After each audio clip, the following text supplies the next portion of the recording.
The rain felt like ice against my skin as I ran across the parking lot, my thin uniform soaked through in seconds. The late shift at Lorenzo's had been brutal. 12 hours on my feet, endless demands from impatient customers, and a measly $60 in tips, not nearly enough for what I needed. I fumbled with my keys, the parking lot's flickering lights casting eerie shadows across the cracked asphalt. Most employees parked in the back lot, hidden from the restaurant's polished facade. Lorenzo's catered to people who didn't look twice at servers like me. People with money, power, and the luxury of forgetting faces. "Come on," I muttered, my fingers numb from cold as I struggled with the stubborn lock of my ancient Honda. A car door slammed somewhere behind me, the sound echoing between the buildings. I tensed, suddenly aware of how alone I was. Working late shifts in this part of the city wasn't smart, especially for women. But beggars can't be choosers. Not when you have a 4-year-old daughter depending on you, and medical bills piling up faster than autumn leaves. The first gunshot cracked through the air like thunder. I dropped to the ground instinctively, keys clattering away across the wet asphalt. My heart hammered against my ribs as more shots followed. 3, 4, in rapid succession. Shouting erupted, men's voices harsh against the steady drumming of rain. I should have crawled under my car. Should have made myself smaller, invisible. That's what sensible people do when bullets start flying. But I've never claimed to be sensible. Instead, I peered around my tire toward the source of the chaos. 20 yards away, near the service entrance, stood a cluster of black SUVs with tinted windows. Car doors hung open, interior lights illuminating the rain in golden halos. Between the vehicles, dark figures moved like dancers in a deadly ballet. That's when I saw him. Even in the chaos, he stood perfectly still, a dark statue amid the storm. Tall and broad-shouldered, wearing what looked like a tailored suit beneath an open overcoat, the amber parking lot lights caught his profile. Sharp jawline, straight nose, dark hair cut close at the sides. His face remained calm, almost detached, as men in suits swarmed around him like protective bees around their queen. I recognized him instantly. Everyone who worked at Lorenzo's knew Dante Russo. He didn't come often, perhaps once a month, but when he did, the entire restaurant transformed. The manager himself served his table. The chef prepared special dishes not on the menu, and staff whispered warnings to each other. Don't stare, don't linger, don't make mistakes. He owned half the city, people said, though nobody specified which half. The criminal half, I'd always assumed. Another shot rang out, this one closer. One of Russo's men crumpled to the ground. Through gaps between cars, I glimpsed figures moving along the edge of the building, dark shapes with guns raised, an ambush. "Get him in the car, now!" someone shouted. Russo's men closed ranks around him, trying to guide him to the nearest SUV, but they were exposed, caught in the open between vehicles. Another shot, another man down. The security detail was thinning. I should have stayed hidden. Should have kept my head down and prayed the bullets didn't find me. My daughter needed me. Lily needed me alive, not brave. But there was something in Russo's expression as he looked toward one of his fallen men. A flicker of genuine concern, so at odds with everything I'd heard about him. And then his eyes lifted, meeting mine across the distance. Recognition flashed in those dark eyes. He knew me. The waitress who had served his table last month, who had accidentally spilled water on his companion and apologized profusely while he watched with something almost like amusement. Just for a moment our gazes locked, and an inexplicable current passed between us. A red laser dot appeared on his chest. I don't know why I moved. There was no thought, no decision, just pure instinct. Maybe it was because I was tired of watching people die in senseless violence. Maybe it was because, despite everything I'd heard about Dante Russo, no one deserved to be gunned down in a parking lot. Or maybe I simply acted on the same reckless impulse that had guided so many of my life's worst decisions. I pushed myself up and ran. My feet slipped on the wet asphalt as I charged across the open space between us. Someone shouted. A warning, a curse, I couldn't tell. Russo's eyes widened as I approached, confusion replacing his usual composure. I threw myself forward just as the shot rang out, colliding with his solid form, pushing him sideways. A sudden, searing pain exploded in my shoulder, the force spinning me around. Warmth spread down my side. too hot against the cold rain. The world tilted oddly, concrete rushing up to meet me. Strong arms caught me before I hit the ground. Through a haze of pain, I looked up into Dante Russo's face, no longer impassive, but twisted with shock and something that might have been anger. His mouth moved, but the words sounded distant, underwater. "Why would you do that?" he demanded, his voice finally breaking through the strange buzzing in my ears. I tried to answer, but my lips felt numb, uncooperative. Black spots danced at the edges of my vision. Behind him, his men were returning fire, creating a protective circle around us. Someone was barking orders into a phone. The last thing I remember was being lifted, the scent of expensive cologne and rainwater filling my senses, and the strange warmth of Russo's breath against my ear as he murmured, "Stay with me. Don't you dare die for me, girl." Then darkness swallowed everything. I woke to the soft beeping of machines and the antiseptic smell of hospital rooms, a scent I knew too well from Lily's treatments. Pain throbbed dully in my left shoulder, muted by what must have been powerful painkillers. I blinked against harsh fluorescent lights, trying to orient myself. This wasn't a normal hospital room, too spacious, too private, with expensive-looking furniture and no other patients. A large window revealed a skyline view I didn't recognize. We were high up, maybe 15 or 20 floors. "You're awake." The voice came from my right, smooth, cultured, with just a hint of an accent I couldn't place. I turned my head, wincing at the stiffness in my neck. Dante Russo sat in a leather chair beside my bed, his posture relaxed, yet somehow still commanding. He'd changed his suit for a crisp white shirt, sleeves rolled to the elbows, revealing strong forearms and the edge of what looked like a tattoo disappearing beneath the fabric. Despite the late hour, the sky outside was dark. He appeared perfectly put together. "Where am I?" My voice came out as a rasp. "Private medical facility." He leaned forward slightly. "The bullet missed anything vital, but you lost blood. The doctor says you'll recover fully." Memory flooded back. The parking lot, the gunshots, the searing pain. I tried to sit up and immediately regretted it, gasping as fire shot through my shoulder. "Don't." His hand moved toward me, but stopped short of touching me. "You'll tear the stitches. My daughter." I managed through gritted teeth. "Lily. She's with Mrs. Patel, my neighbor. But I need to call. It's been taken care of." Russo's expression remained unreadable. "Mrs. Patel has been informed you had an accident at work and are receiving medical care. Your daughter is fine." The casual way he mentioned my neighbor's name sent a chill down my spine. "How do you know about Mrs. Patel?" A slight lift of his eyebrow. "I make it my business to know about people who save my life, Miss Walker." He knew my name. Of course he did. "Emma?" I said weakly. "Just Emma. Emma." The way he said it, carefully, as though tasting the syllables, made something flutter in my chest. "What you did was incredibly stupid." I closed my eyes, suddenly exhausted.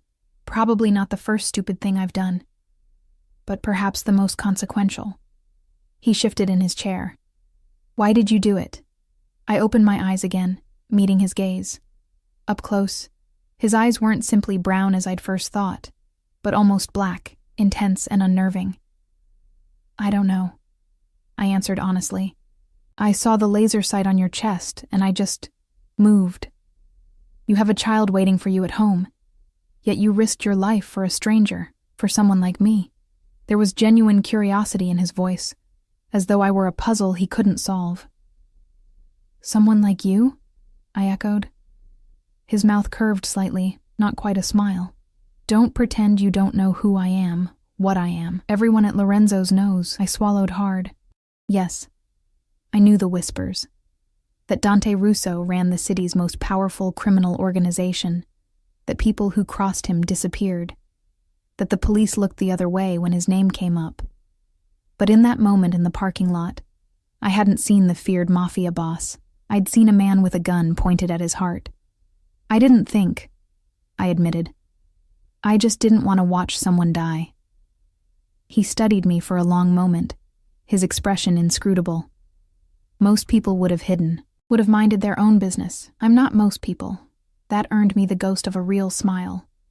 There and gone so quickly I might have imagined it. Clearly not. He stood, smoothing non-existent wrinkles from his shirt.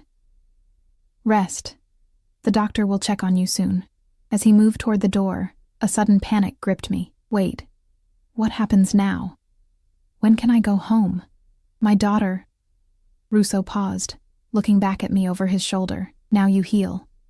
As for your daughter, something shifted in his expression. You took a bullet meant for me, Emma Walker. That creates a debt that cannot be easily repaid or forgotten. Your daughter will be cared for until you're well enough to return to her. Before I could respond, he was gone, leaving only the lingering scent of his cologne and the unsettling weight of his words. A debt that cannot be forgotten. I didn't know much about men like Dante Russo, but I knew enough to understand that his debts, whether owed or owned, were dangerous things. I sank back against the pillows, my mind racing despite the drugs pulling me toward sleep. I'd survived the bullet, but I had a sinking feeling that the real danger was just beginning. 3 days passed in a haze of medication, examinations, and fitful sleep. The private room became my world. Elegant prison or protective sanctuary, I couldn't decide which. Doctors came and went, speaking in hushed tones. Nurses checked my vitals with practiced efficiency, their eyes never quite meeting mine. No one answered my questions about when I could leave. I received daily updates about Lily. She was happy, well-fed, enjoying cartoons with Mrs. Patel. They even sent photos to the tablet that mysteriously appeared on my bedside table. My daughter's smiling face, untroubled and bright, eased my anxiety, but sharpened my determination to return to her. Dante Russo didn't visit again, but his presence lingered in every luxury that surrounded me. The silk pajamas someone had provided, the gourmet meals served on fine china, the fresh flowers delivered each morning, expensive tokens that felt more like markers of ownership than gestures of gratitude. On the 4th morning, as sunlight streamed through the large windows, the door opened to reveal not another white-coated doctor, but a woman I'd never seen before.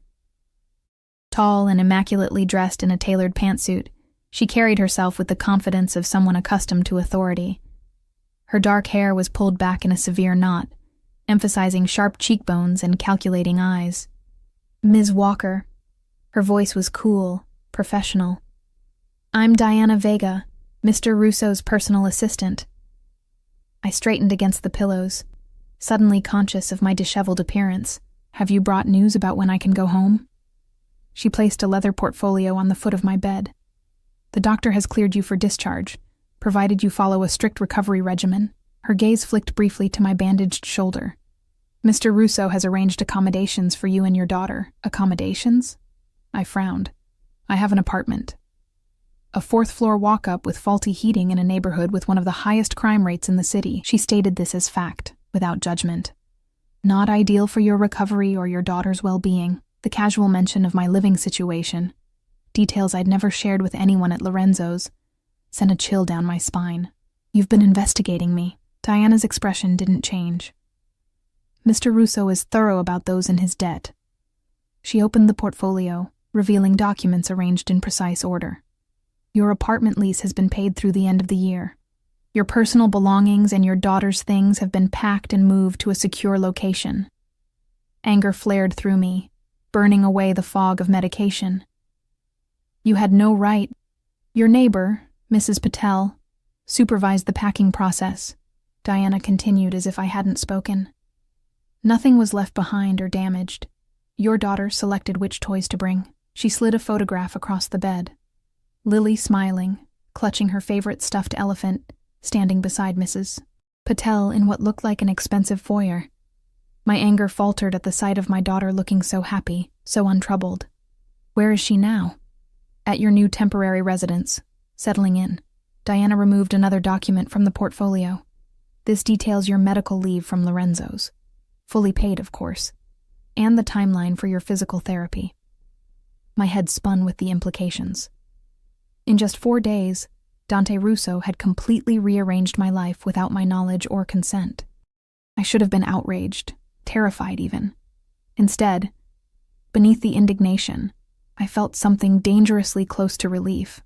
The constant struggle of making ends meet, of juggling work and Lily's medical appointments, of choosing between electricity and proper food, suddenly paused. "What does he want from me?" I finally asked, the question that had been haunting me since I woke in this luxurious room. For the first time, Diana's professional mask slipped, revealing something like genuine puzzlement. "That's the curious thing, Ms. Walker.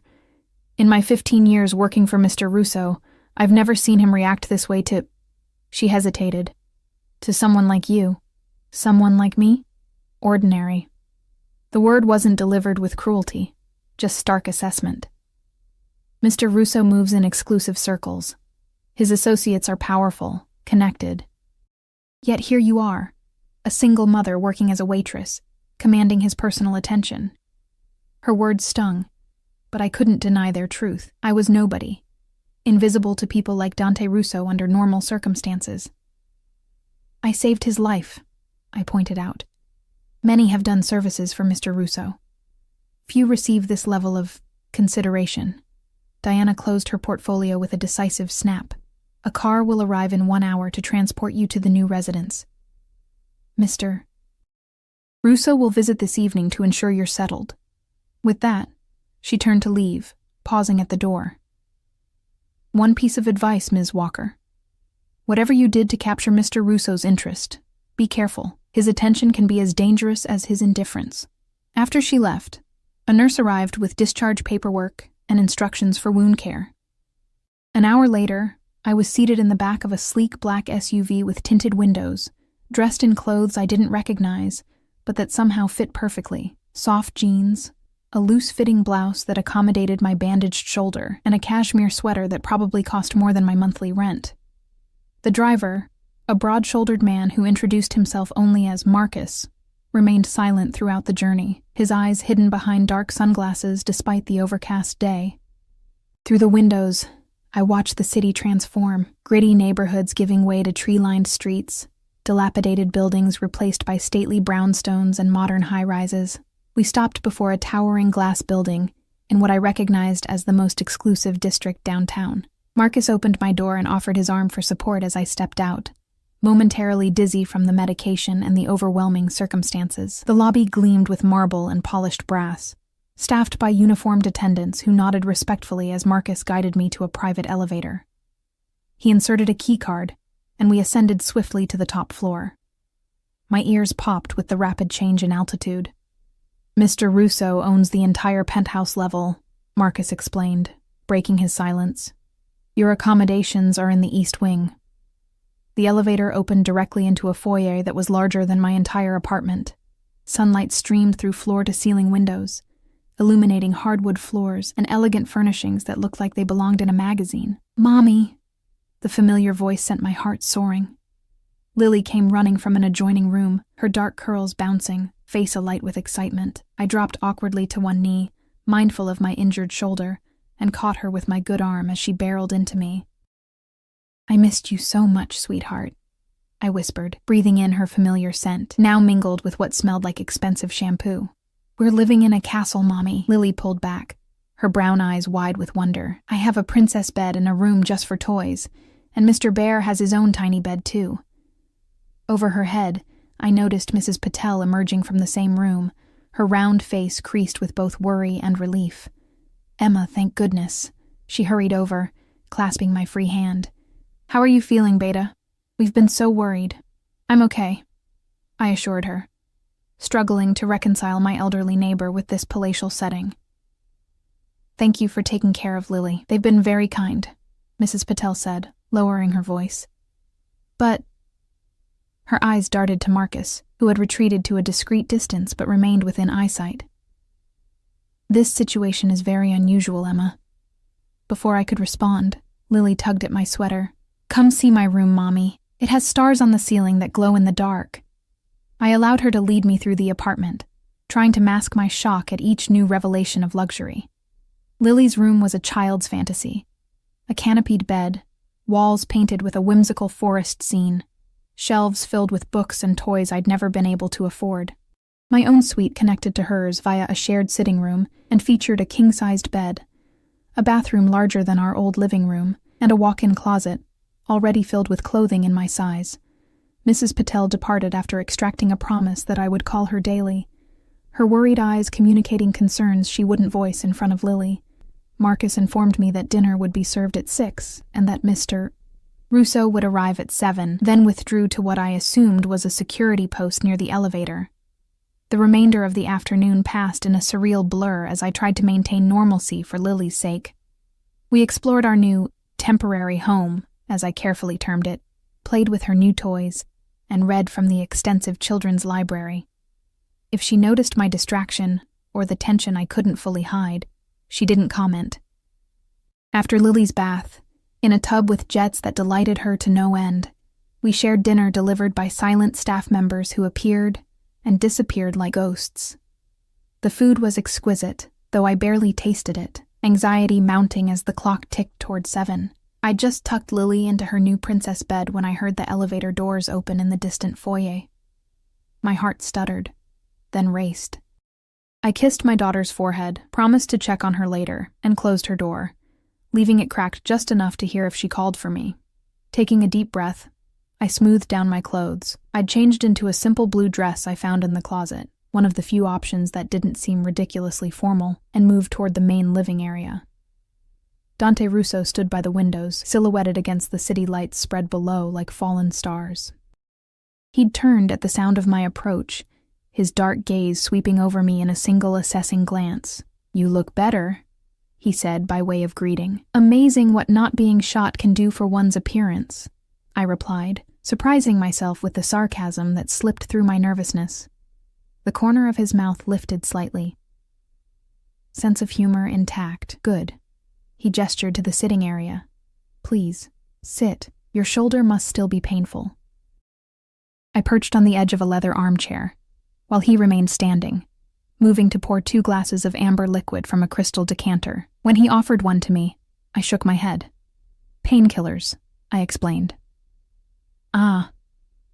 He set 1 glass aside and took a seat opposite me, loosening his tie slightly, the only concession to informality in his otherwise impeccable appearance. "How do you find the accommodations?"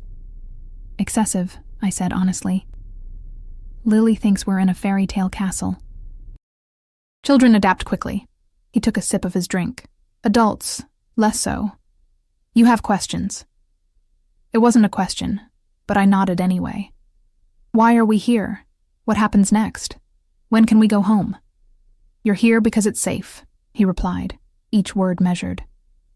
"What happens next depends partly on you. As for going home," he set his glass down, "that may be complicated." "Complicated how?" I leaned forward. "Look, Mr. Russo, Dante," he corrected. "I appreciate the medical care, really. But I didn't save your life to become whatever this is." I gestured around the opulent apartment. "I have a life, a job, a daughter who needs stability, a life of constant struggle," he countered, his voice hardening slightly. "A job that barely covers your bills. A daughter with medical needs you can't fully meet." The accuracy of his assessment felt like a slap. "You've been investigating me thoroughly." He didn't bother denying it. "Emma Walker, 32, widowed when your husband James died in a construction accident 3 years ago. Insurance payout barely covered the funeral. Daughter Lily, 4 years old, diagnosed with type 1 diabetes last year. Medical bills exceeding $40,000, most on payment plans you can't realistically maintain. 2 jobs, mornings at a daycare center, evenings at Lorenzo's. 90-hour work weeks that still leave you choosing between electricity and groceries some months." Each word dug into me like a knife, exposing vulnerabilities I worked hard to conceal. "Stop," I whispered. To my surprise, he did. His expression shifted, something almost like regret crossing his features. "Forgive me. That was unnecessary." I blinked back the threat of tears, determined not to break down in front of him. "What do you want from me? Really?" Dante studied me for a long moment, his dark eyes unreadable. "The men who attacked me in that parking lot were sent by Victor Kane. Have you heard that name?" The abrupt change of subject caught me off guard. "No." "He controls the west side of the city. We've maintained an uneasy truce for years, but recently he's become ambitious. Dante's voice remained calm, but I sensed the danger beneath the words. The attempt on my life was bold, public. It sends a message. What does this have to do with me? You witnessed the attack. In their eyes, that makes you a loose end. He leaned forward slightly. More importantly, you intervened. You saved my life at risk to your own. In our world, that creates a complicated situation. Cold fear trickled down my spine. Are you saying I'm in danger? I'm saying that your act has aligned you with me in ways you couldn't have anticipated. Dante's gaze was intense, unwavering. Victor's people would target you to get to me, to prove they can reach anyone connected to me. We're not connected, I protested weakly. A ghost of a smile touched his lips. We became connected the moment you took that bullet, Emma, and now your safety, and your daughter's, depends on that connection being acknowledged and respected. I sat back, trying to process the implications. So this, I gestured at the apartment, is protection. Among other things. He rose smoothly, moving to stand by the windows again. I protect what's mine, Emma. Always.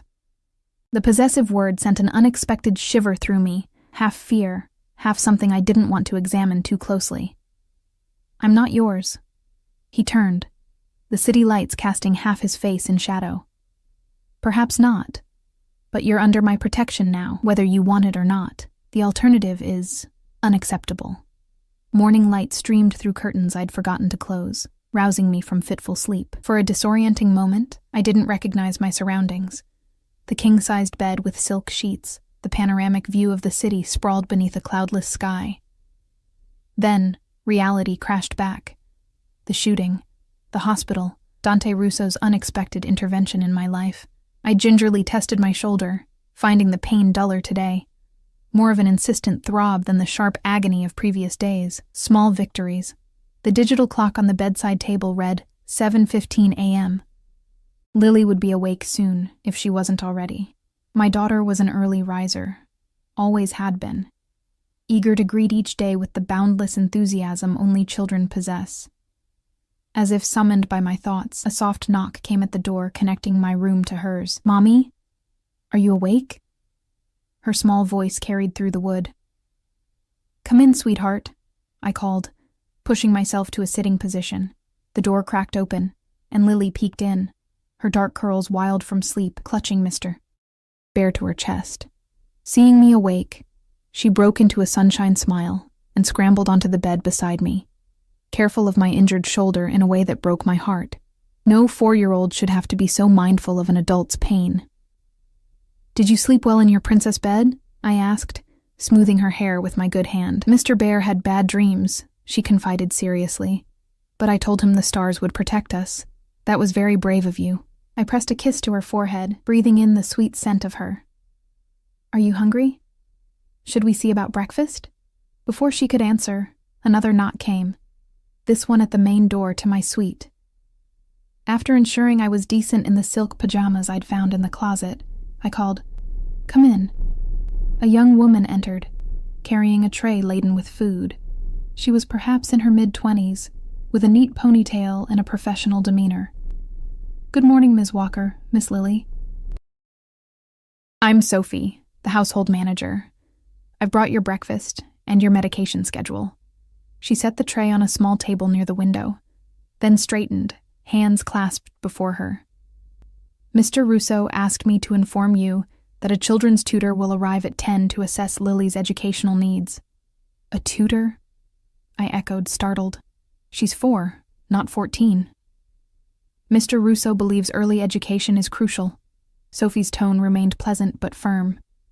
He's also arranged for Dr. Myers to visit this afternoon to check your wound and adjust your physical therapy plan. My irritation flared. More decisions made without consulting me. More arrangements I hadn't requested. Does Mr. Russo always manage other people's lives so thoroughly? Something like sympathy flickered in Sophie's eyes. Mr. Russo is attentive to details, especially regarding those under his protection. She moved toward the door, pausing before exiting. There's a house phone by your bed if you need anything. I'm extension 102. Security is 100, always staffed. Your physical therapist will arrive at 2. After she left, Lily and I shared the breakfast. Fresh fruit, pastries still warm from the oven, Eggs prepared exactly how I like them. Another detail Dante Russo had somehow learned about me. "Is this our home now?" Lily asked, nibbling a strawberry, her legs swinging beneath her chair. I hesitated, unsure how to explain our situation in terms a 4-year-old could understand. "It's a special place we're staying for a while Mommy's shoulder gets better." "Because of the bad men?" She looked up at me with innocent eyes that saw too much. My blood ran cold. "What bad men, sweetheart?" "Mrs. Patel said bad men hurt you. But Mr. Dante's keeping us safe now." She said this matter-of-factly, returning her attention to her breakfast. "Mr. Dante." The casual familiarity made my stomach knot. "Have you met Mr. Dante, Lily?" She nodded enthusiastically. "He came to see me when you were sleeping in the hospital. He brought Mr. Bear his tiny bed and said you were very brave. He said I'm brave too, just like you."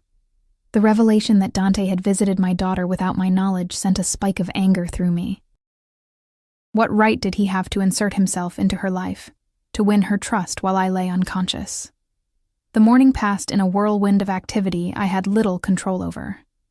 The tutor, a kind but firm woman named Ms. Chen, arrived precisely at 10, armed with educational games and assessment tools. She worked with Lily in the apartment study for an hour while I watched from the doorway, torn between appreciation for her obvious skill and resentment at the intrusion. After the tutor left, promising to return with a customized learning plan, I received a call from Mrs. Patel, checking in as promised. I tried to sound reassuring, though I could hear the worry in her voice when she asked how long this arrangement would continue. The truth was, I had no idea. Lunch was delivered, followed by the doctor, who pronounced my wound healing well, but insisted on strict limitations for another 2 weeks. The physical therapist arrived next, putting me through gentle exercises that left me exhausted, but determined to regain my strength. The sooner I healed, the sooner I could take back control of my life. By early evening, I'd toured the entire east wing of the penthouse, discovering security cameras in the hallways and multiple guards stationed discreetly throughout the floor. Our gilded cage was indeed well protected. After dinner and Lily's bedtime routine, the one normal part of this surreal day, I found myself restless, confined by luxury and uncertainty. I ventured into the main living area, intending to look through the bookshelves for something to distract me. "You should be resting." The deep voice startled me. Dante Russo emerged from the shadowed corner of the room, where he'd been sitting silently. How long had he been there, watching? "Contrary to what you might believe," I said, hiding my surprise behind sarcasm.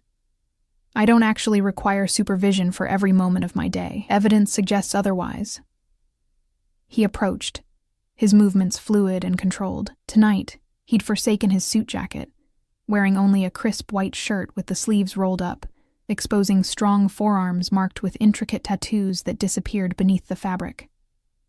"You've been pushing yourself too hard. The physical therapist reported you exceeded his recommended exercises." Of course he knew that. Was there anything in this controlled environment he didn't monitor? "I need to get stronger," I countered. "For Lily." "For escape, you mean?" His assessment was blunt, perceptive. "You're planning how quickly you can take your daughter and leave." I didn't deny it. "Can you blame me? I didn't ask for any of this." "No," he acknowledged, moving to the bar cart to pour himself a drink. "You didn't ask to be shot either, yet here we are."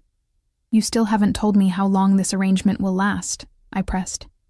He took his time answering, swirling amber liquid in a crystal glass.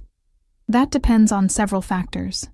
Victor Kane's movements, your recovery, security assessments. My wishes don't factor into the equation?" I moved closer, emboldened by frustration. "You can't just keep us here indefinitely." Dante turned, his dark eyes meeting mine. "I'm not keeping you prisoner, Emma. I'm keeping you alive." He set his glass down, untouched. "Do you know what would happen if you returned to your apartment tomorrow? How long you'd survive?" The bluntness of the question chilled me. They can't possibly care that much about a waitress who witnessed a failed hit. "They care about the waitress who saved my life," he corrected. "The waitress I personally arranged medical care for. The waitress whose daughter I've now visibly protected. In their eyes, you've become valuable, either as a target or as leverage." I never asked to be valuable to you, I whispered. Something flickered in his expression, a brief crack in his composure. Yet you are. The simple admission hung between us, loaded with implications neither of us seemed ready to address. You met Lily, I said instead, without telling me. Yes. He didn't attempt to justify it. Why? To ensure she was being properly cared for. To see if she resembled you. His gaze remained steady. She has your eyes. Your determination. The observation, so personal and unexpected, knocked me off balance. Don't use my daughter to manipulate me. I'm stating facts. Not manipulating. He moved toward the windows, his profile sharp against the city lights. You should know that Victor's people have been watching Lorenzo's. They've been asking questions about you. Fear tightened around my throat. What kinds of questions? Where you live? Your routines? Your daughter? He turned back to face me. 3 of his men entered your old apartment building yesterday. They left disappointed. The casual way he delivered this terrifying information made it somehow worse. You're saying they came for us. I'm saying they came for leverage. Dante's voice hardened. And they'll keep looking unless they're convinced that harming you would be more dangerous than leaving you alone. How do you convince them of that? I asked, though I suspected I already knew the answer. By making it clear you're under my personal protection. He moved closer, stopping an arm's length away. By making them understand that you're not merely a witness or an employee, but someone whose safety I consider essential. Essential, I repeated, the word bitter on my tongue, like a possession, like someone I owe a life debt to. He corrected, something flashing in his eyes that might have been anger. Do you think I take such debts lightly? Do you think I've forgotten for one moment that you stepped in front of a bullet meant for me? I didn't do it to put you in my debt. Then why did you do it? He demanded, closing the remaining distance between us. Why did a single mother with a child who depends on her risk everything for a man she barely knew? A man whose reputation should have sent her running in the opposite direction. The question had haunted me since that night in the rain. Why had I acted so recklessly, so contrary to every survival instinct? I had no satisfying answer. I don't know, I admitted, my voice barely audible. It made no sense then. It makes no sense now. Dante studied me, his expression softening almost imperceptibly. Perhaps some actions defy logical explanation. His hand lifted, hesitating near my face before dropping back to his side. You should rest. Tomorrow, if you feel up to it, I'd like you to meet someone who might help clarify your situation. More of your people making decisions about my life? I couldn't keep the bitterness from my voice. Someone who chose a similar path, he said cryptically. Someone who might help you understand what comes next. Before I could press for details, a phone rang. Not the house phone, but a cell phone in his pocket. Dante checked the screen, his expression darkening. I have to take this. We'll continue our conversation tomorrow. He answered the call as he moved toward the elevator, his voice dropping to a low murmur I couldn't make out. Just before the doors closed, he looked back at me, his gaze intense and unreadable. I was left alone in the vast living room, surrounded by luxury that felt increasingly like confinement, wondering what new complication tomorrow would bring. Morning arrived with unexpected visitors. I was helping Lily with breakfast when Sophie appeared, her professional demeanor slightly strained. Ms. Walker, Mr. Russo sends his apologies, but your meeting has been moved forward. Mrs. Castillo will be arriving in 30 minutes. Mrs. Castillo? I repeated, wiping jam from Lily's chin. Is this the person he mentioned last night? Sophie nodded. Elena Castillo. She hesitated, choosing her words carefully. She holds a unique position in Mr. Russo's organization. Before I could press for details, Sophie turned to Lily with a bright smile. Miss Lily, Ms. Chen has prepared a special art project for you this morning. Would you like to see? My daughter's eyes lit up. Can I paint? Absolutely. There's an easel set up in the study. Sophie offered her hand, which Lily took eagerly. She glanced back at me. Mrs. Castillo usually prefers private conversations. I can supervise Lily if you'd like. The subtle orchestration of my day, of my life, grated on my nerves, but I nodded. Thank you. After cleaning up and changing into a simple blue dress I found in the closet, another item that fit perfectly, I paced the living room, anxiety mounting with each minute. Who was this Elena Castillo? What unique position did she hold in Dante's criminal empire, and why did he think she could clarify my situation? The elevator chimed precisely 30 minutes after Sophie's announcement. I straightened my shoulders, wincing slightly at the pull of healing tissue, and turned to face my mysterious visitor. Elena Castillo was not what I expected. In my mind, I'd conjured someone hard-edged and intimidating, draped in designer clothes and flashy jewelry. Instead, a woman in her mid-40s entered, dressed in an understated gray suit, her dark hair streaked with elegant silver at the temples. She carried herself with quiet confidence, her intelligent eyes assessing me without judgment. Emma Walker. Her voice held a slight accent, musical and warm. "I'm Elena Castillo. Thank you for agreeing to meet with me." "I'm not sure I had much choice," I replied honestly.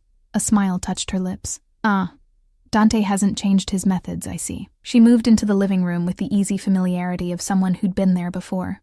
"May we sit?" I find conversations go better when both parties are comfortable. I gestured to the seating area, watching as she selected an armchair, with a clear view of both the elevator and the hallway leading to the bedrooms, a position that struck me as deliberately tactical. "Sophie mentioned you hold a unique position in Dante's organization," I said once we were seated. "What exactly does that mean?" Elena studied me for a moment before answering. "Officially, I manage several legitimate businesses within the Russo Group. Unofficially," she paused, "I suppose you could say I'm a translator of sorts, helping people navigate transitions they never expected to make." "And what transition am I supposedly making?" "That depends entirely on you." She crossed her legs elegantly. "Dante told me what happened in that parking lot. Your actions were extraordinary." "So everyone keeps telling me," I said, frustration seeping into my voice. "But no one will tell me what happens next. How long Lily and I stay here, when our lives return to normal." "Normal." Elena repeated the word with a slight smile. "I remember seeking that myself once. 17 years ago, I was a prosecutor with the district attorney's office, building a case against one of Dante's competitors. I received threats, standard intimidation tactics, but ignored them. Then one night someone broke into my home. The shift in conversation caught me off guard. "What happened?" "Dante happened." She traced a finger along the arm of her chair. "His men intercepted the attackers. One died in my living room. I still remember the blood on my carpet." She said this matter-of-factly, without drama. "Like you, I suddenly found myself under Dante Russo's protection, with all the complications that entails." "You were a prosecutor," I said slowly, trying to process this revelation. "Working against people like him, and now you work for him? With him," she corrected gently. "Life rarely gives us clean, simple choices, Emma. Sometimes we must navigate the gray areas between what we planned and what becomes necessary." I leaned forward, searching her face. "Are you here to convince me to work for Dante too? Because I'm a waitress with no valuable skills to offer a criminal organization?" Elena's laugh was unexpectedly warm. "Dante doesn't need another employee. He has plenty of those." She sobered. "I'm here because he asked me to help you understand what's happening from someone who's been in a similar position." "And what is happening exactly?" "You've caught Dante Russo's attention in a way few ever do." Her gaze was direct, unflinching. "When I met him, I thought I understood power. I'd seen it in courtrooms, in the political maneuverings of my colleagues. But Dante operates on a different level. His power is primal, absolute within his sphere, and he wields it according to a code most outsiders never comprehend." "What code?" I asked, despite myself. "Loyalty above all, protection of what's his, and debts, always repaid, whether owed or owned." She leaned back slightly. "You saved his life, Emma. In his world, that creates an unbreakable bond. He now considers your safety his personal responsibility. For how long?" I pressed. "Until the threat passes, or until..." She paused. "Until what?" "Until the nature of the connection changes." Elena's expression softened with something like sympathy. Has he told you about his wife? The abrupt question stunned me. His wife? No. Maria died 8 years ago. Cancer. Elena's voice gentled. Since then, Dante has been solitary, focused entirely on business and maintaining order in his territories. Until now, my mouth went dry. If you're suggesting— I'm not suggesting anything, she interrupted smoothly. I'm simply providing context. Dante's interest in you is unusual. Your presence in this apartment, even more so. This is his personal residence, not a safe house. The revelation sent a jolt through me. I'd assumed we were in some property he maintained for situations like this, not his actual home. Why would he bring us here? That's a question only he can answer. Elena stood, smoothing her immaculate suit. But I can tell you this. Dante Russo doesn't act without purpose. And he never does anything halfway. If he's inserted himself into your life this completely, he has reasons beyond repaying a debt. My mind reeled, trying to process the implications. What am I supposed to do with this information? Use it to make informed decisions. She moved toward me, placing a business card on the coffee table between us. My personal number. If you need anything, advice, resources, a friendly ear, call me. Day or night. I stared at the simple white card. Why would you help me? Elena's smile held genuine warmth. Because 17 years ago I was terrified, angry, and convinced my life was over when Dante Russo stepped into it. Today I have security, purpose, and freedoms I never imagined possible. She paused at the edge of the seating area. Just remember, the world he operates in plays by different rules. Learn them quickly, or they'll overwhelm you. With that cryptic advice, she departed, leaving me more confused than before. I sat motionless for several minutes, turning her words over in my mind, especially her revelation about this being Dante's personal home.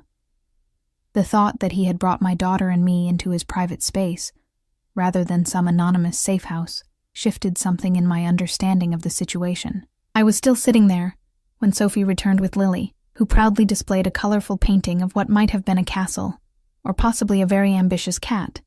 It was hard to tell with 4-year-old art. I praised her creativity, pushing my troubled thoughts aside to focus on her excitement. The remainder of the morning passed in domestic routine, as domestic as life could be in a penthouse with security guards and household staff. After lunch, during Lily's nap time, I found myself drawn to the floor-to-ceiling windows in the living area, staring out at the city sprawled below. Your meeting with Elena went well? The now familiar voice came from behind me. I turned to find Dante entering from the elevator, looking slightly less formal than usual in a charcoal suit without a tie, the top button of his shirt undone. Despite this concession to casualness, he still radiated authority and controlled power. She's an interesting woman, I said neutrally. Former prosecutor turned whatever she is now. She's my consigliere, advisor. He moved to stand beside me at the window, leaving a careful distance between us.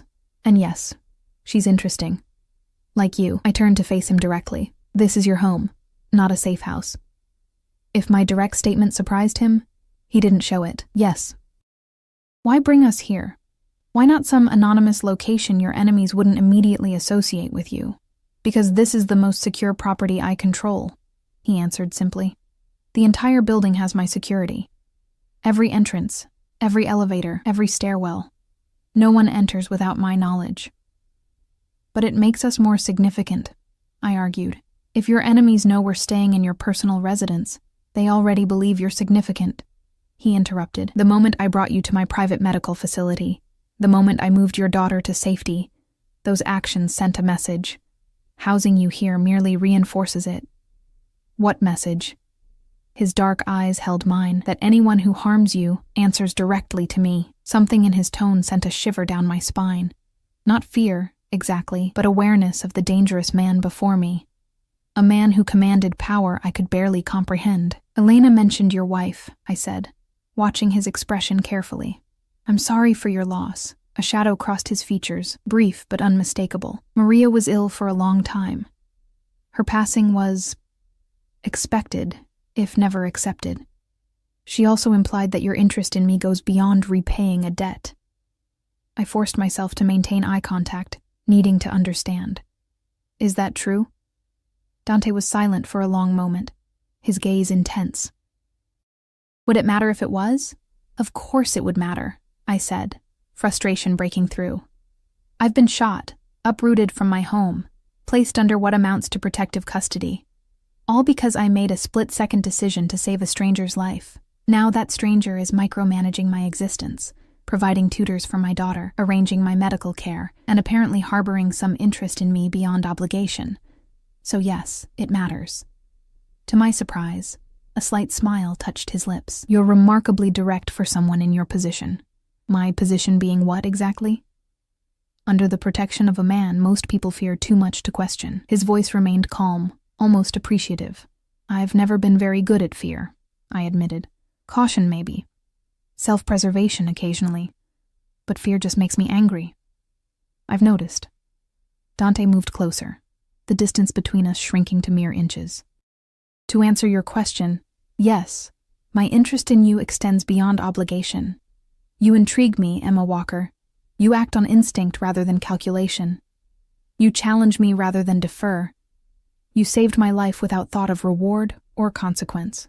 My heart hammered against my ribs as he continued, his voice dropping lower. In my world, people are predictable. They act out of greed, fear, ambition, or self-preservation. You don't fit those patterns. He reached out slowly, giving me time to withdraw if I chose, and touched a strand of hair that had fallen across my cheek, tucking it gently behind my ear. And that makes you remarkable. The simple touch sent warmth cascading through me, a reaction I hadn't anticipated and wasn't prepared to examine. I stepped back slightly, creating space to think. What happens now? I asked, my voice steadier than I felt. Dante accepted my withdrawal without comment. Now, you continue to heal. Lily continues her lessons, and tonight, if you're willing, you join me for dinner. Just the two of us. No talk of debts or danger or obligations. Just dinner? I couldn't keep the skepticism from my voice. Just dinner, he confirmed. A chance to talk as people, not as savior and saved. I should have refused. Every rational part of me screamed that getting closer to Dante Russo could only complicate an already impossible situation. Yet something else, something reckless and curious, made me nod. Dinner, I agreed quietly. But I need to know that Lily will be safe while we're talking. Sophie will stay with her. The security team will be at full complement. His expression softened slightly. I would never leave your daughter unprotected, Emma. Surely you know that by now. And the strangest thing was, I did know it. Whatever else Dante Russo might be, criminal, killer, man of dangerous power, I believed absolutely in his commitment to keeping Lily safe. It was the one certainty in my newly uncertain world. Dinner with Dante Russo was nothing like I'd imagined. I'd expected a formal affair in a grand dining room, surrounded by staff and security. Another display of power and wealth. Instead, I found myself on the penthouse's private terrace as the sun set, casting the city in hues of gold and amber. A small table had been set with simple elegance, fine china, crystal glasses, and a centerpiece of fresh flowers that perfumed the evening air. Dante himself looked different, dressed in dark trousers and a gray cashmere sweater that softened his usual imposing presence. He'd been waiting when I emerged from my room, having spent far too long debating what to wear from the closet full of clothes I hadn't chosen. I'd settled on a simple navy dress, elegant but not overly formal. You look beautiful, he said simply as I approached. Thank you, I replied, oddly flustered. The dress was in the closet, I know. A hint of amusement touched his eyes. Diana selected the wardrobe based on your sizes and what she observed of your preferences. She has an eye for such things. The reminder of how thoroughly they'd investigated my life dampened the momentary warmth I'd felt. Is there anything about me you don't know? Dante pulled out my chair, waiting until I was seated before taking his own. Many things, I'm sure. The facts of your life are not the same as knowing you, Emma. A server appeared, seemingly from nowhere, to pour wine and present the first course, a delicate seafood appetizer. As soon as the food was served, Dante nodded once, and the server disappeared, leaving us alone on the terrace. You promised no talk of debts or danger tonight, I reminded him, picking up my fork with deliberate casualness. What shall we discuss instead? Whatever you wish. He took a sip of wine, watching me over the rim of his glass. Though I admit, I'm curious about what led you to Lorenzo's. You have an education. 2 years at City College before you left to support your mother during her illness. You could have pursued other paths. I shouldn't have been surprised that he knew even this. My abbreviated college career, my mother's long battle with the same disease that would later claim my husband. Yet somehow, his interest in these details of my past felt different from the clinical investigation that had catalogued my present circumstances. Lorenzo's has flexible hours, I explained, and the tips are decent when business is good. After James died and Lily's medical bills started piling up, I needed something that would work around her schedule and the daycare job. You've been carrying a heavy burden alone, he observed, his tone free of pity, just quiet acknowledgement. I shrugged my good shoulder. Lots of people do. At least I had Mrs. Patel to help with Lily when shifts ran long. Yet you never asked for assistance. No social services. No family to turn to. He studied me with genuine curiosity. Pride? Practicality, I corrected. Social services take time and paperwork. Time I didn't have between 2 jobs, and family. I trailed off, the familiar ache dulled by years of acceptance. My mother died 6 years ago. My father left when I was 10 and started a new family somewhere in Arizona. We don't speak. Dante nodded, absorbing this information. And James's family? His parents are elderly, living on fixed incomes in Florida. They send Lily birthday cards with $20 bills. I took a sip of wine, its rich flavor a stark contrast to the boxed variety I occasionally allowed myself at home. Your turn. Tell me something the great Dante Russo doesn't put in his dossiers. A smile touched his lips, a real one this time, transforming his austere features into something unexpectedly approachable. Fair enough. What would you like to know? How did you become... I gestured vaguely, encompassing the penthouse, his obvious power, the unspoken criminal empire. This? The smile faded, replaced by something more contemplative. My father was a fisherman who immigrated from Sicily with nothing but determination and the clothes on his back. He worked double shifts at the docks, saved every penny to bring his brothers over, to build something for his family.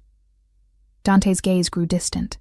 When I was 12, local thugs decided the dock workers should pay protection money. My father refused. I could guess where this story was heading. They hurt him. They killed him. Dante stated this without emotion, a fact weathered by time. Left him floating in the harbor as a message to others. The police called it gang violence and filed it away, unsolved. I'm sorry, I said softly, the words inadequate against such loss. He acknowledged my sympathy with a slight nod. My uncles took a different approach. They paid, worked harder, kept their heads down. But I saw how the system worked, who held real power, and how they used it. His eyes met mine across the table. By 16, I'd taken control of our neighborhood. By 25, half the waterfront. The rest accumulated over time. There was pride in his voice, but not boastfulness, just the matter-of-fact recounting of a path that, to him, had been necessary and logical. You built an empire on revenge, I said, not a judgment but an observation. On justice, he corrected gently. My father believed in working within the system. His death taught me that some systems are fundamentally broken. I built my own instead. The server returned, clearing our plates and bringing the main course. Perfectly prepared fish with seasonal vegetables. We ate in contemplative silence for a few moments, the city lights beginning to twinkle below us as darkness claimed the sky. Your system includes violence, I finally said, unable to ignore this fundamental truth. People fear you for a reason. Dante set down his fork, giving me his full attention. Yes, I won't insult your intelligence by pretending otherwise, but I operate by a code. I don't harm innocents. I don't deal in human trafficking or addictive drugs. I protect those under my care. His gaze intensified. The men who attacked me that night, they work for someone who has no such boundaries. Victor Kane, I recalled. Precisely. He sees my code as weakness to exploit. The attempt on my life was just the beginning. He's making moves throughout the city, disrupting the balance that's kept relative peace for years. Despite his promise of no business talk tonight, I could see the subject weighed on him. "Is that why you were at Lorenzo's that night? Something related to Victor?" A shadow crossed his features. "Yes. I received information that one of Victor's people had been seen meeting with a city councilman who dines there regularly. I wanted to observe them myself." His mouth tightened. "I didn't anticipate Victor would be bold enough to attempt an assassination in a public place. Or that a waitress would throw herself in the way," I added wryly. The tension in his expression eased. "That was unexpected, to say the least." The conversation shifted to lighter topics as dinner continued. Books we'd read, places we'd visited or hoped to.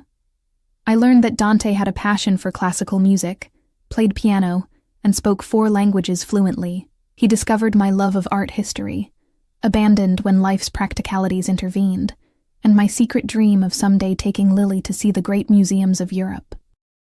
By the time dessert arrived, a delicate lemon tart that melted on the tongue, I found myself relaxed in a way I hadn't been since before the shooting.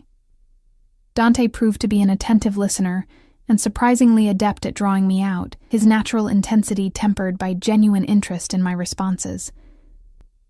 "I should check on Lily," I said as we finished coffee, suddenly aware of how much time had passed. "Of course." Dante rose, extending his hand to help me from my chair. "Sophie reports she went to bed without difficulty. The excitement of painting all afternoon apparently wore her out." I accepted his hand, noticing how his fingers engulfed mine, warm and strong. "Thank you for dinner. It was not what I expected. In a good way, I hope?" His voice had softened, the evening's relaxed atmosphere still lingering between us. "Yes," I admitted. "In a good way." He didn't release my hand immediately, and I found I didn't want him to. We stood there on the moonlit terrace, the city spread below us like a carpet of stars, caught in a moment of connection I hadn't anticipated. "Emma," he began, his voice lower than before, "I want you to know." The moment shattered as the elevator doors opened with a soft chime. Diana emerged, her face set in professional lines that didn't quite hide her tension. She stopped short, taking in our proximity, our still joined hands. "Forgive the interruption," she said smoothly, though her eyes lingered on our connected hands. "There's a situation that requires immediate attention." Dante released me, the transition from dinner companion to whatever role he needed to assume now happening in the space of a heartbeat. "What kind of situation?" Diana's eyes flicked to me, then back to him. "Salvatore reports movement at the riverfront property, unusual activity near Warehouse 3. I recognized a coded message when I heard one. Whatever was happening, Diana didn't want to detail it in front of me. "I should check on Lily anyway," I said, stepping back to give them privacy. Dante's expression had already shifted, the warmth of our dinner conversation replaced by something cooler, more controlled. "We'll continue our conversation another time." I nodded and moved toward the hallway leading to our rooms, but his voice stopped me before I'd gone more than a few steps. "Emma!" When I turned, his eyes held mine with quiet intensity. "Thank you for this evening. You're welcome," I replied softly, then continued down the hallway, feeling his gaze on my back until I turned the corner. I checked on Lily, finding her peacefully asleep, Mr. Bear clutched to her chest, and the star projector casting gentle constellations across her ceiling. After watching her for a few minutes, savoring the simple miracle of her existence, I returned to my own room, my mind replaying the evening's conversations. Dante Russo was not what I had expected. The man who had shared dinner with me tonight was not just the powerful, dangerous figure I'd glimpsed in the parking lot. He was complex, thoughtful, shaped by loss, and driven by his own sense of justice, however twisted that justice might appear to the outside world. More disturbingly, I found myself drawn to him in ways that had nothing to do with gratitude or obligation. The connection I'd felt on the terrace wasn't imagined. It was real, electric, and entirely inadvisable. I was still awake an hour later when I heard the elevator again. From my window, I watched as 3 black SUVs pulled away from the building, heading in different directions. In one of those vehicles I knew was Dante, attending to whatever situation had arisen. Sleep eluded me for hours as I contemplated the strange turn my life had taken, from struggling single mother to woman caught in a mafia power struggle, dining with a dangerous man who looked at me with undisguised interest. What future could possibly emerge from such a beginning? The answer came sooner than I expected. I woke to chaos. Shouting in the hallway, heavy footsteps, the sound of Lily crying. Disoriented, I stumbled from bed, wrenching open my door to find Sophie rushing toward me, my daughter in her arms. "What's happening?" I demanded, taking Lily from her. "Security breach," Sophie said tersely. "We need to move you both now." Marcus appeared behind her, weapon drawn but held low. "We have 3 minutes before the security system resets. Everything's in place." "What security breach? Where's Dante?" I clutched Lily closer as she buried her tear-streaked face against my neck. "Mr. Russo is handling it," Sophie replied, already gathering items from Lily's room. "The stuffed elephant, her favorite blanket, but you can't stay here. It's not safe." The elevator doors opened, revealing not the typical car, but what looked like a service elevator, larger, more industrial. 2 armed men I didn't recognize stood inside, faces grim. "Ms. Walker, please," Marcus urged, his hand gentle but insistent at my elbow. "We need to go now." Something in his tone cut through my confusion. This wasn't a drill or a precaution. This was real danger. I allowed him to guide us into the elevator, Sophie following with a small bag of our belongings. As the doors closed, I heard the unmistakable sound of gunfire from somewhere in the building. "Victor's men breached the main security," Marcus explained as the elevator descended rapidly. "We have a safe extraction route planned." "Where are we going?" I asked, stroking Lily's hair as she whimpered against me. "Somewhere secure," was all he would say. "Mr. Russo's orders are explicit. Get you and Miss Lily to safety no matter what." The elevator opened into an underground parking garage I'd never seen before. A nondescript sedan waited, engine running. We were ushered inside, Lily still clinging to me like a lifeline. As we pulled away, tires squealing on concrete, I looked back at the towering building that had briefly been our home. Smoke was visible from one of the upper floors, not the penthouse level, but close. My phone, the new one that had appeared on my nightstand the day after we arrived at the penthouse, buzzed with a message. "Stay with Marcus. He'll keep you safe until I come for you. Trust no one else." The message was unsigned, but I knew it was from Dante. The simple directive made the situation's gravity hit home. This wasn't just a security precaution. It was a full-scale attack. Victor Kane had made his move, and Lily and I were caught in the middle of a war we never asked to join.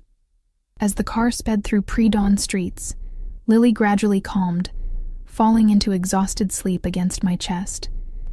I held her close, the events of the past weeks crystallizing into one stark realization. There would be no return to normal, no going back to our old life. Whatever happened next, wherever this car was taking us, my daughter and I were irrevocably entangled with Dante Russo's dangerous world. And the strangest part, despite the fear, despite the uncertainty, despite everything rational telling me to run as far from Dante Russo as possible, I found myself hoping desperately that he was safe, that whatever battle was being fought back at that building, he would survive it. Because somewhere between taking a bullet for a stranger and sharing dinner on a moonlit terrace, I'd begun to care for this complicated, dangerous man in ways I couldn't explain and couldn't deny. The sedan turned onto a highway heading out of the city, the rising sun painting the sky in shades of pink and gold. Ahead lay an uncertain future shaped by violence and power. Behind us, smoke rose from the place we'd briefly called home. And somewhere in between, Dante Russo fought a war that had now become mine as well.